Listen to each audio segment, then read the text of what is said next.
ఇప్పుడు మెయిన్ వీడియోకి వచ్చేసరికి ఇది అంగాకర పాదు అండి. అంగాకర పాదు అంటే అంగాకర కాయల్లోనే రెండు రకాలు ఉన్నాయండి. ఒకటి దేశవాళి, రెండు హైబ్రిడ్. దేశవాళి అంగాకర పాదు అంటే ఇలా ఇలా ఉంటుందండి కాయ. ఇది తింటే చాలా రుచిగా ఉంటుంది.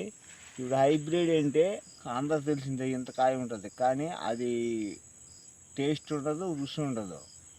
ఇది దేశవాళి ఏంటంటే ఎంత కాయ అయినా సరే దానికి మంచి బాగా వండుకుంటే చాలా రుచిగా ఉంటుందండి. కాకపోతే ఏంటంటే ఇప్పుడు అందరు హైబ్రిడ్ జనాలు కాబట్టి హైబ్రిడ్ కాయలే చూస్తున్నారు, కానీ దేశవాళి కాయలు అయితే మాత్రం ఎవరు చూడుకుంటున్నారు. ఇది చెప్పడం ఏంటంటే దేశవాళి కాయలు అంటే ఈ నెలలోని 2 మాసాలు మాత్రమే ఈ కాయలు దొరుకుతాయి. మరి 3 నెలలు